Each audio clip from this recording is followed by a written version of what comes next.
¿Pueden haber en la iglesia levitas? No, porque el sacerdocio se cambió. ¿Por qué algunos pastores le llaman a los músicos levitas? Porque todavía están pegados en un pacto caduco. Porque todavía están metidos en un pacto que se murió, un pacto que se acabó. Entiéndase que para los apóstoles, entiéndase para los primeros discípulos, los días finales comienzan en la cruz. Okay. El final de los tiempos en la cruz del Calvario, de ahí para adelante.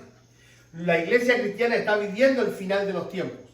Cuando nosotros nos hablan del final de los tiempos, tendemos a mirar para el futuro, cuando llegue el final de los tiempos. No. El final de los tiempos, porque toda la promesa de Dios para la humanidad se cumple en Cristo. La promesa de Dios para la humanidad es el final de los tiempos. Al final de los tiempos se cumplirá que Dios enviará al Mesías. Ya lo hizo. Entonces estamos viendo el final de los tiempos. Por supuesto que hay muchas cosas que todavía se tienen que vivir, pero es parte del final de los tiempos. Por eso el escritor dice en estos días finales.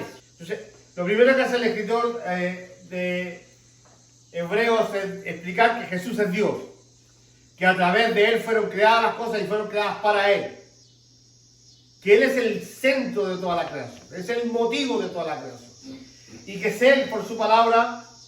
Y esto es bien interesante porque dice que Cristo con su palabra sostiene la creación. Pero al principio dice que Dios creó todo por su palabra. Lo que indica que Cristo, Dios, son en esencia lo mismo. Sí. Ok. Y luego explica que se sentó a la diestra de la majestad. O sea, son dos. Ahora, lo que está tratando en el primer capítulo, no me quiero detener mucho en esto para no perder tiempo, pero lo que está tratando en el primer capítulo, el escritor es de poner a Jesús por sobre los ángeles, porque los judíos tenían una tendencia muy fuerte a la adoración a los ángeles. Y entonces el escritor pone a Jesús sobre los ángeles. Verso 4, así llegó a ser superior a los ángeles. Así llegó a ser superior a los ángeles. En la misma medida en que el nombre que a él le dado supera en excelencia a ellos. Porque a ningún ángel Dios le dijo, mi hijo eres tú, refiriéndose a Cristo. Este es el texto favorito de los testigos de Jehová. Los testigos de Jehová dicen que Cristo no es preexistente, que Cristo nace el día que Dios lo engendra en María. Al cual de los ángeles dijo Dios jamás, tú eres mi hijo, hoy mismo te he engendrado. Los textos oscuros se aclaran con textos claros. Por eso los textos tienen que hacerse también un contexto teológico. Cuando un texto no me queda claro en este libro aquí, yo tengo que consultar todos los textos de la Biblia que hablen de este punto. Si hay dos o tres textos más que coincidan de que Jesús, un momento en que nació, fue engendrado y empezó a existir desde ahí, entonces este texto es doctrina. Pero si los demás textos dicen que Jesús es preexistente, que siempre ha existido, que es de antes de la creación, que es parte de la creación, que estaba junto al Padre cuando creó, este texto no puede significar que Cristo comenzó a existir ahí. Lo único que significa este texto es que en un momento Dios, el Padre, dispone ponerlo dentro del vientre de María. De eso está hablando. Dios no le puede permitir a los hombres y a los ángeles adorar a alguien que no sea Dios. Otra de las cosas que hace hasta el día de hoy, que los judíos tengan una adoración frenética es por Moisés. Para los judíos, de hecho, cuando tú hablas con un judío, si un judío está conversando contigo, se está tomando una Coca-Cola y se le cae el vaso, él no dice, oh Dios mío, dice, oh Moisés. Cuando nosotros decimos, oh my God, ellos dicen, oh Moisés. Porque para ellos Moisés es lo más grande. De hecho, fue el legislador, el libertador, fue el que lleva al pueblo a Canaán.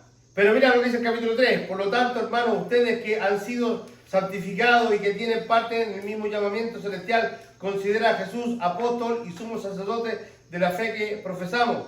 Él fue fiel al que lo nombró, como lo fue también Moisés en toda la casa de Dios. De hecho, Jesús ha sido estimado digno de mayor honor que Moisés. O sea, lo que está haciendo el escritor es poner a Jesús por sobre Moisés. Recuerden que la carta está siendo escrita a judíos, ¿ok? Es bien importante entender el remitente, la carta, el receptor de la carta, perdón. Es bien importante entender, ellos son judíos, hebreos, están en Roma, están sufriendo una tremenda persecución en Roma estos hermanos, son judíos cristianos que están en Roma siendo perseguidos, Y el escritor lo está tratando de animar, pero lo primero que tienen que entender estos judíos, que Jesús no está a la altura de Moisés. Está por sobre Moisés. No está a la altura de los ángeles. Está por sobre los ángeles. Vamos a revisar el capítulo 4 de Hebreos, verso 14. Fíjate, ya aquí se te empieza a meter en camisa de once varas el escritor, porque para los judíos el sacerdocio levítico era tremendamente fundamental. Los levitas eran los intercesores entre el pueblo de Israel y Dios. No eran los que traían la voz de Dios al pueblo, eso lo hacían los profetas.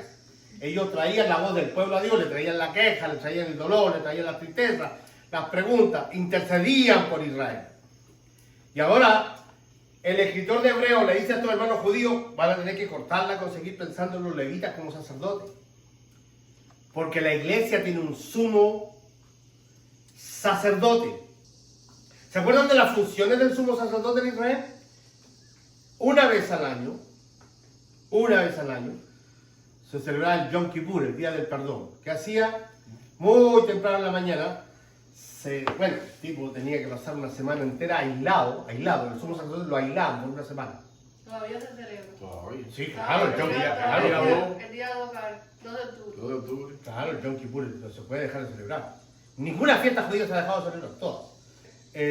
Lo encerraban al tipo para que no se contaminara, que nadie lo tocara, que purificaban sus ropas, purificaban varios trajes, varios uniformes sacerdotales. Se los tenían separados. Y muy temprano en la mañana ya tomaba el primer cordero, derramaba la sangre, lo presentaba en el altar. Era todo un proceso, era todo el día. Hasta que llegaba un momento de la ceremonia y de hecho, cada vez que ofrecía sangre tenía que volver al lugar donde estaba antes, se volvía a bañar, se volvía a purificar en agua y se volvía a cambiar ropa. Y volvía a entrar. El problema, dice esta carta, que ese sacerdote no solo pedía la primer oficio que hacía en la mañana al amanecer, el primer sacrificio era por él. La primera sangre derramada de un cordero en la mañana era por él. Porque si él no estaba perdonado, no podía interceder por los pecados de Israel. Es más, era muy delicada la cosa. Si él cruzaba el velo con una manchita de pecado, se moría. Al cruzar el velo se moría. Porque la santidad de Dios no toleraba el pecado. No lo tolera. Y el problema era cómo lo sacaban de ahí. ¿Quién se atrevía a cruzar el velo para sacar al viejo ese? Entraba con una soga o algo de eso. Dicen algunos, no está en el texto, sería muy imprudente de mi parte que yo lo firmara como textual, pero dicen las tradiciones judías. Bueno, el sacerdote cuando ya iba a hacer el sacrificio por el pueblo, se ponía todo su traje y la parte del ruedo del vestido abajo tenía una granada seca y una campana de oro. Una granada seca, una campana, a todo el ruedo. Eso tiene que haber pesado 1 tonelada ese vestido. Aquí tenía piedras, 12 piedras, entre un pecho de cuero con 12 piedras. Cada piedra representaba una tribu. Una piedra aquí con 6 tribus y una piedra acá con 6 tribus, lo que significaba que Israel iba en su corazón y que Israel descansaba sobre sus hombros. Dice que cuando entraba y cruzaba el velo, si Dios perdonaba a Israel, ese hombre comenzaba a temblar por la presencia de Dios. Y lo que hacían los sacerdotes afuera era escuchar. Si las campanitas y las granadas sonaban, estamos siendo perdonados. Si sentían un solo golpe, decían ¡catapum! Se murió. Arranque, porque esto no es para nosotros. Como dijo el hermano gay, no se vista que no va. ¡Vamos! Entonces, sentí las campanitas sonar. Entonces, fíjate la reacción, yo me la imagino y lo disfruto. Se escuchaban las campanillas del vestido, los sacerdotes dentro del lugar santo comenzaban a gritar y los judíos en el patio, en el atrio, escuchaban los gritos y ¡estamos siendo perdonados! Porque ser perdonado significaba un año de buena cosecha, lluvia a tiempo, protección de que no entrara la langosta, ni el revoltón, que los enemigos no... No, cuando Dios perdonaba, protegía. Era una bendición radical. Así que los hombres en el patio mayor empezaban a gritar y las mujeres en el patio, las mujeres comenzaban a gritar y los gentiles que estaban ahí, los esclavos también gritaban. Era un alboroto en el pueblo, millones de gente gritando. Dios nos ha perdonado. Ahora, lo que va a explicar de aquí para adelante el escritor, no lo vamos a ver punto por punto porque no tenemos tiempo, pero Lo que va a explicar el escritor de los Hebreos, que este sumo sacerdote no pidió perdón por sus pecados porque él no peca. Él pidió perdón por el pueblo. Él vino a pedir perdón por nosotros, pero no intercedió por él. Es el único sumo sacerdote en la historia de la humanidad que no necesitaba sacrificios por él. Y que él fue el sacrificio por otros. Porque Exacto. no es que trajera un cordero, él era el cordero. Por eso que el verso 16 debe apropiarse del verso 16. Así que acerquémonos confiadamente al trono de la gracia. Acerquémonos confiadamente al trono de la gracia para recibir misericordia y hallar la gracia que nos ayude en el momento que más lo necesitamos. ¿Ha sentido debilidad en su fe, hermano? ¿Ha sentido como que la cosa no funciona? No me digan eso. Pero aún así, mi conciencia y mi corazón, cuando siento que me hundo, sigo diciendo, no, yo sé que Él me va a socorrer. Amén. Yo sé que Él está conmigo.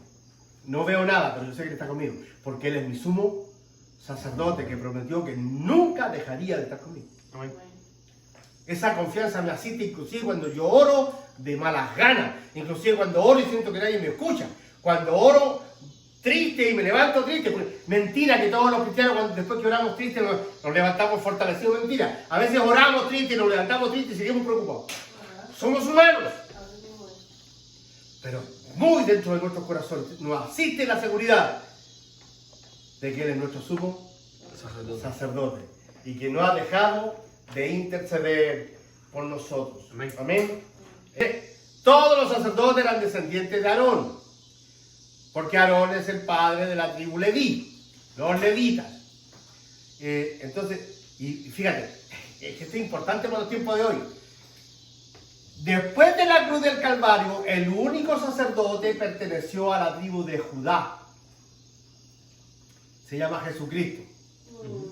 Antes de la cruz, los sacerdotes pertenecían a la tribu de Leví, a los hijos de Aarón. Pregunta para la iglesia: ¿quién es el sacerdote? Jesucristo. Jesucristo. ¿Pueden haber en la iglesia levitas? No. No, porque el sacerdocio se cambió. Si hubo cambio de sacerdocio, hubo cambio de ley. Entonces cuando alguien le dice, le vamos a pedir a los levitas que suban al altar a cantar, porque hay gente que le dice, ¿por qué algunos pastores le llaman a los músicos levitas? Porque todavía están pegados en un pacto caduco. Porque todavía están metidos en un pacto que se murió, un pacto que se acabó. Nosotros somos ministros de un nuevo pacto. Pablo dice a los Corintios en la segunda carta, capítulo 3, verso 6, porque nosotros fuimos constituidos ministros de un nuevo pacto, somos ministros. Yo le voy a pedir a los ministros de alabanza que vengan. Le voy a pedir a los ministros del Señor que vengan a cantar. No a los levitas, se murieron. Porque si todavía en la iglesia de levita, todavía estamos en el antiguo pacto, la ley no ha caducado y seguimos todavía sacrificando corderitos. Por una parte, la ley anterior queda anulada por ser inútil e ineficaz. Pare, Vela. pare. Hay dos razones por las cuales la ley queda anulada. La ley antes de la cruz queda anulada, anulada, por dos razones, por inútil, Y por ineficaz. ineficaz. Ahora, junten esa idea con el capítulo 7, verso 11. 7:11, si hubiera sido posible alcanzar la perfección mediante el sacerdocio levítico, pues bajo este se dio la ley al pueblo, ¿qué necesidad habría que más adelante surgiera otro sacerdote, se refiere a Jesús, según el orden de Melquisedec? Y ahora en el 18 reafirma, por una parte la ley anterior queda anulada por ser inútil e ineficaz. Verso 19, ya que no perfeccionó nada.